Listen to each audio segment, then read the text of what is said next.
Okay, so I am knighted. How do you do this? My first official day in IKEA.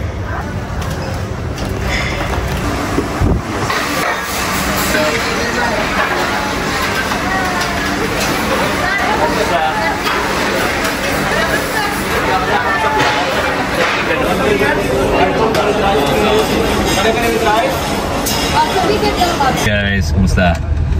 Meron tayong susunduin and we're gonna go on a food trip. I am gonna show him Dubai. Papatikim natin yung mga paano ba? Basta pakainin natin siya ng masarap. Wait lang. Dito na ako sa ayun na siya, nakikita ko na siya. Halika, halika. Habibi. Habibi. You know a good place to eat? Okay, I have a question. Yes. What do you feel like eating? You feel like eating Indian food? Yes. Tandoor? Yes. Tandoor chicken? Tandoor. Tandoor chicken, Tandoor, yes, yes. Tara, ang weird. Tayo. First time tayo nag-date. Ang weird, ang weird. Tara, halika dito. Ang weird na wala si Ian, wala tayong lahat. Tayong dalawa lang, no? Ayun, no, handheld kami ngayon. So mamaya magpapalitan kami ng camera. Tama. Ayan, mag-i-intro lang si Ninong Rai. Ito na ata. Hello. Sir, kayo po yung sundo ko? Ako yung sundo mo, tour guide mo, food guide mo, at mamaya may sorpresa ako sa'yo. Yeah! Gusto ko. Tara. Grabe mamaya ang mangyari. Grabe.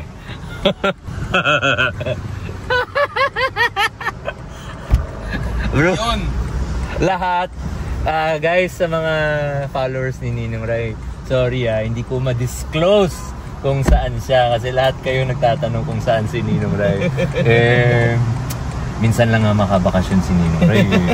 So bigay na natin to sa kanya. Hindi, pero ang daming ang daming kababayan talaga dito. Sobrang dami. Grabe, no? Sobrang dami. Kala mo nasa Okay, una natin puntahan Hashmi Barbecue. Hashmi Barbecue. Yeah. Eat and go lang tayo dito. Sige. Kasi yun nga, mayroon tayong flight eh. Tama. So, mabilis lang to. Tara. Alam mo, sobrang excited ako sa araw na to. Kasi parang ang weird, diba? Na hindi, wala lang. Pareho naman tayo kasi passionate about food eh. Oo. So, actually, nilook forward ko talaga. Nilook forward ko talaga itong kain na to. Kasi ang hirap pumunta sa isang lugar na wala kang kasamang lokal. Ito, technically, lokal ka na dito eh. Gano'ng katagal ka na dito? 4 years. 4 years? 4 years. 4 years, Pero diba? sa mga Pilipino, bago pa ako. Or sa mga expat na taga Dubai. Kasi parang yung iba talaga 10, 15. Minsan may makikita kang French or taga South Africa. How long have you been here? 10 years, 15 years. Kaya nag-root sila dito, no? Kasi pag I guess it's either you love it or hate it. Tama. Kami ngayon nag-a-adjust pa kami talaga? Hanggang ngayon? Ko sa'yo, nag-a-adjust pa kami. Pero we're really starting to love it. Like it. Appreciate it. Love maybe hindi pa. Next year. Parang ganun. Tara. Dito dinadala yung mga may tandoor doon. Yun yung tinapay na nilalagay sa unan. Diba? Yan, tapos nalagay nila dyan. Ako, vlog ka dyan ng sarili mo, vlog rin ako. Hindi, ako tumatay playbo kasi si Ryan sobrang, parang siyang bata. Tingnan mo yung saya niyo. Tingnan mo. Okay, diyan ka lang shoot ka lang ng shoot, mag-order na ako. So dito Ray, kung napansin mo, there's always salad before a meal. So mandatory to? Parang I guess it's an Arabic Indian thing. Hindi, so hindi natin in-order tong bagay na to? No. So kasama sa lahat? Yeah, so if dito lang ako nakakatikim actually ng carrots, wala lang dito na sobrang tamis. Actually kahapon kumain kami sa Qatar. Parang restaurant siya sa matamis nga yung carrots eh. Matamis siya actually. Kinain ko rin kanina umaga, i-take out namin yung tray. Raw, pero matamis. Tama. Cucumber, yung onions mas. 'Di ba sa atin example yung vegetables sa Baguio mas masarap. Yeah. Yung ganyan dito. Ganun yung quality ng gulay dito. Yes. Masalad sila eh. Masalad sila. Hindi sila masyado nagluluto ng gulay. Hindi, well, as an ingredient. Pero hindi halimbawa ginisang sayote. Parang hindi ganun eh. Mas napansin ko lang parang mas masalad sila. Ewan ko. Tikman natin yan. Ito gusto ko tikman. Sibuyas. Ito masarap. Tinikman ko to. Yung orange. Yung yogurt. Hindi ko pa actually ilang beses ko na kumain dito.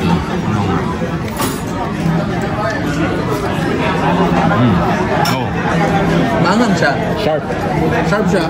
Pero mas complex yung lasa nitong orange kaysa dito sa pula. Hindi lang puro sakit. Hindi ganun. Kaya siguro tayo minsan pag manghang, manghang. Pero sila dahil na medyo manhid na nahuhuli na yung mga layers. Tama. May lasa yung anghang. Correct. Hindi lang purong-purong maanghang lang yun. Si Abbas yung pinaka-head, yung tito niya kanina. Sabi ko kasi nandito siya araw-araw, tapos inaasikaso niya na. Sabi ko, in my mind, saan mo nakukuha yung energy na yun? Sabi ko, so tinanong mo talaga sa diretso. Sabi ko, Abbas, how do you do it? Sagot niya, I just make sure everyone's okay. Ano lang kasi, hindi na kailangan mag-keme-keme. Wala nang komplikadong sagot. How are you guys? Yan. So parang, so natauhan ako. Ito na. Barbecue prawns. Butter naan. Yes. This is the chili. And this one? These are the barbecue red sauce. And what's the sauce on top? This is our Secret. signature sauce. The reason why you keep coming back. And this one? This is the tandoori naan, the bread. Okay. And, This right, one, again, lamb chops. the best lamb chops in Dubai. Best for me. chops in Dubai. Yeah. Now there's still one more item. Nakikita mo yun? Parang kumakatas yung lamb chops ng orange din mismo. So, parang siyang marinated. Kasi ang dali-daling hindi na mag-marinate ng lamb chops kasi masarap na siya. Diba? Pero ito, I feel like marinated siya. Kumakatas yung orange mula sa gitna, ha? Hindi ko alam. Tapos yung pagluto, di ba? Ang ganda ng pagkakaluto. Springy, bouncy. Pero nagpuputo yung fibers. Hindi siya matigas. Tapos charred. Tama. Hindi siya matigas, tama. Medium well. Parang ganun yung luto sa kanya. Diba? Pero masarap. Ayun, let's try it with the condiments. Sa chicken daw yan. Pero ito muna tayo. Tama rin. Parang feeling ko si Camila ko, yung nangangalay na yung kamay ko. Ganun pala. Ano? Up. May up. Ganun pala nito. Pillowy. Oo. Pero may hangin.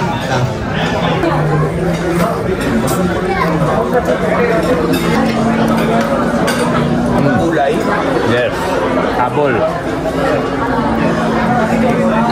Gulay kasi parang parang inaalis yung lasa. So excited na sa susunod na kalga. Diba? Palate cleanser. Uy, yung Mountain Dew natin. Ayaw kong maging KJ Raya. Pero we have to stop. It's a long day of eating. So, I know bitin ka, pero next mo shrimp, ending mo nito. And then may nag-order ako ng kebab. So, i-take out na natin. Okay. Yung shrimp nila, tinan mo pre, buong nasa center, parang hiwalay na rin. Galing. Sobrang liit na bagay niyan, pero quality of life, alam mo yun. Atin dyan sa Sobra ako, aray. Yung stoke ko dito ay, maliban sa pagkain, yung stoke ko yung sa kaibigan ko. Na, alam mo yun, yung feeling. Lamb chops at shrimp ay parehas na. Secondary lang lagi yung tikman. Laging unang-una yung way of cooking, manner of cooking, syempre the quality of the product. Secondary lang lagi. Diba? Ang sarap nito. I mean, tayo sa Pilipinas, nag-iihaw naman tayo ng hipon. I think it's really yung nga yung sinabi mo technique. The technique. Tandoor eh. Oo, factor, tsaka ano, sunog na sunog siya, hindi sunog na sunog, charge siya, pero hindi overcook. Tapos, ang bango. Ang bango. Right. Buha mo yung yogurt. Ito yung yogurt. Sa nan. Yung lamig ng yogurt sa init ng shrimp. Ngayon ko pala nakita si Raito na yung mga Sex space. Sila. Sa kamo, marami kasi mga grilled chicken dito. Yes. Pero paulit-ulit yung lasa. Oo. Ito Iba. actually, they actually come from sort of like the same basting or marinade, pero I guess different. Try mo. Nag-ihaw ka pang wala sunog. Tapos yung lambot, di ba? Yung brining or whatever. Sabi nila, yung orange na sauce daw, perfect type na. Wow. Right? Ang linis ng buto. Ito ba? Diba? This is oh yes, slide it in. This is a proper lamb kebab. Lamb kebab. Yeah. So he asked, what would I like, chicken or lamb? Sabi ko lamb na. Okay. Right hand is for eating, always. Lefty ako so whatever. It's because the left hand daw, alam mo na. It's used for wiping stuff. So minsan, napansin mo mga lahi nila, Indians, pag kumakain sila, nakalayo to. Nakalayo talaga. Okay. So, okay. Noted. Pero nagtanong naman ako, lefty ako. Sabi na, so yung reason na gusto ko patikim sa'yo yung lamb kebab na to is para meron kang intro sa kebab culture dito. Okay. Kasi mamayang gabi, medyo kumbaga ito yung elementary natin. Okay. Mamayang gabi punta tayong college sa kebab. Ngayon, mag-comment na ako, di ko pa siya tinitikman. Pero in-slice ko siya. In-slice ko siya using my fork. Kaya mo ito mahalagang bagay ito. Hindi siya na-deform. Bilog pa rin siya. Hindi siya nag-flatten. Meaning, pag ito kinagat mo, spring ito. Bumabalik siya sa ano niya, sa shape niya. Try natin, ha?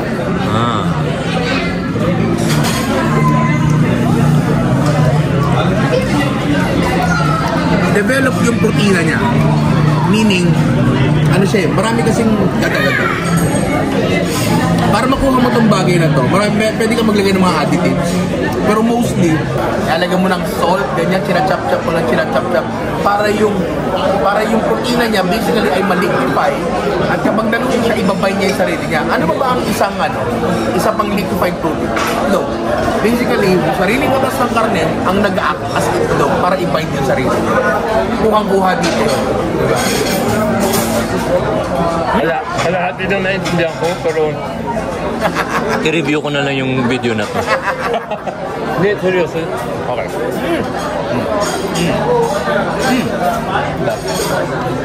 Hindi pa maraming kebab ang nakain ko. Makilig ako. Pero ako, promise na, kaya ko sabihin. Ito yung pinaka-best. Dojo. Ganda ng texture. Tapos tayo sa maanghang. Tapos yogurt, double dipping.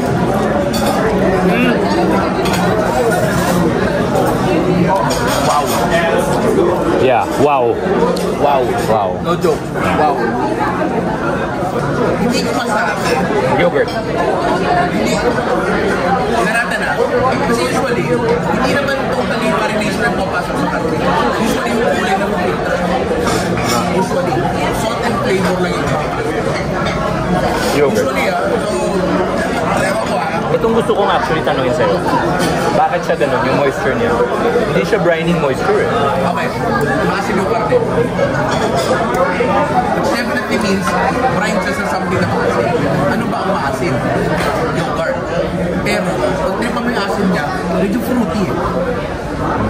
Fruity yung asin niya, di ba? Ano mo ba? Hindi ko alam kung tama rin. Maaari kahit ang citrus, hindi ko alam. Diba?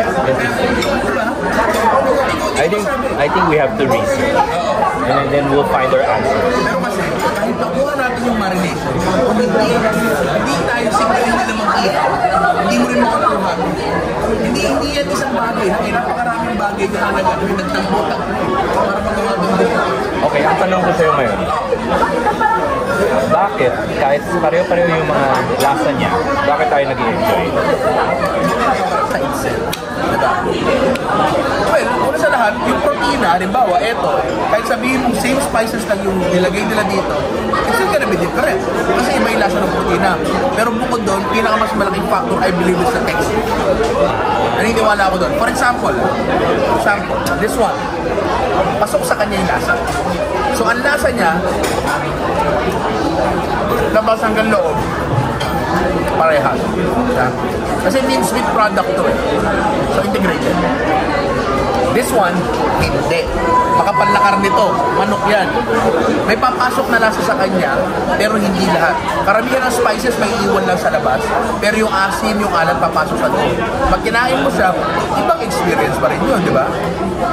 Tapos, speaking of texture, like what you said, ito plump, or bouncy. Iluwi, tama. Oh, ito, parang ito na yata yung isa sa pinaka-moist chicken na, yes, na charred. Oo. Na hindi na hindi roasted. Alam mo yun? Na hindi, I'm assuming, mabilis lang nila niluto. Hindi tulad ng mga roasted chicken ng 45 minutes to 1 hour. Ito mabilis lang. Paano? Ngayon parang, hindi, well, naka-butterfly siya. Naka-butterfly siya, tapos may mga cuts siya. Ayan, kapitso, may cuts, diba? So, tama ka nga. Nasa technique rin. Nasa technique din talaga. Pero, at the same time, kahit may cut siya, hindi pa rin siya naging dry. Oo, yun kasi yun. Kasi, kala na iba, pag kinatan mo ng marami,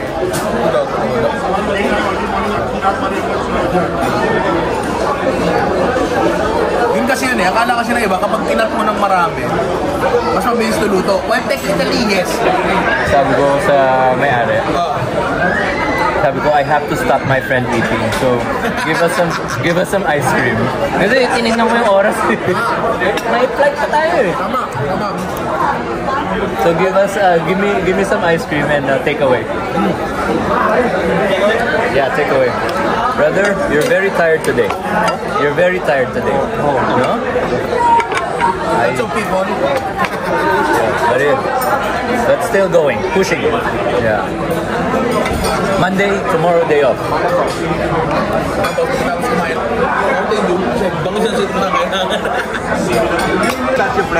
Pistachio and then cardamom, right? And yeah, okay. Pistachio and cardamom icing, kulfi. Kulfi. Okay. Meron rin parang yung parang popsicle na kulfi version. Talaga? Masarap rin. So kulfi is a flavor, not a technique. I think yes, and I believe it's mostly in Indian and Pakistani cuisines. Okay. I may be right or I may be wrong. Okay. Tapos may pistachio sa taas. Tapos sabi may cardamom daw. Excited ako so, sa most probably ang cardamom reaction nito ay infused lang doon sa kasi ito yung sa custard. Pinapatikim ko sa mga bisita dito sa Dubai. Kulfi ice cream, pare. Processing it. Oh, nagsuot ng salamin. Okay. Kasi nabigla ka, di ba? Or parang, what is this? So, me personally, sa isang bagay ko lang natitikman ng malakas ang cardamom. Usually kasi, ang cardamom ay nakahalo sa maraming spices. Pero sa isang bagay ko siya nalalasahan ng malakas. And that is a chai. O kaya sa karakti. Yes. Nalalasahan ko siya doon. And meron tong chai vibe dahil sa cardamom. Ngayon, which leads me to believe na hindi lang cardamom ang spice nito. May saffron sa tingin. Wala. Maaring wala kasi kukulay siya. Kukulay dapat siya. Pero parang may paminta. May whole peppercorns. Really? Oo, parang. Tikman mo.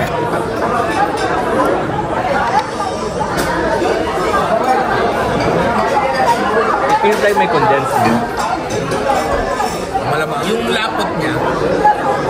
Bakit siya sticky? Yun. Masabihin ko nga, hindi siya mukhang madami. Alam mo, mamaya, lahat nating tanongin natin kay AJ. Sige. Sige. Kasi si AJ, Chef AJ, ang Teka lang, backtrack muna ako. Naalala ko before, pumunta si Anthony Bourdain sa Pilipinas. Yung requirement para kay Anthony Bourdain. Para naalala ko. Tungkol ba ito sa dirty ice cream? Hindi. Hindi ko ba nakwento sa'yo?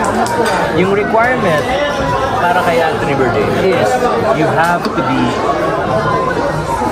yung intellectual knowledge mo sa food kailangan malayo. Pag hindi, disengage. Walang kwentuhan. Okay.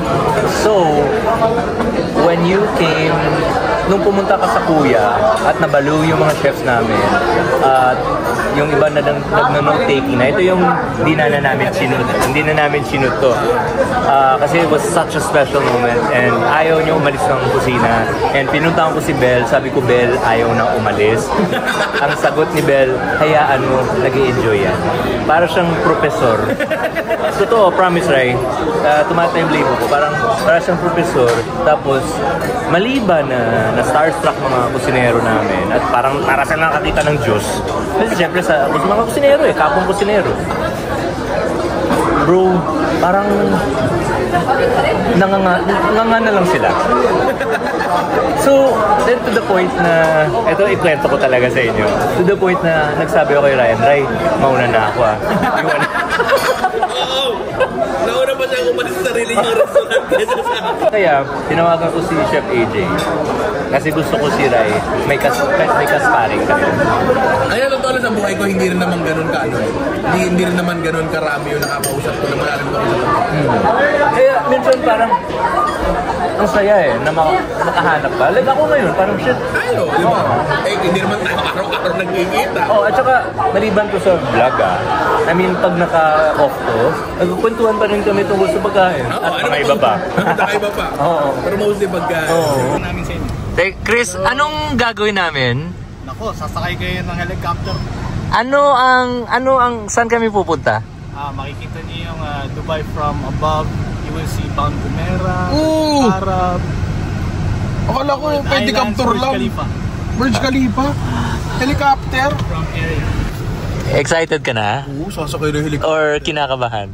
Parehas actually. Nag-meld na, hindi ko na alam.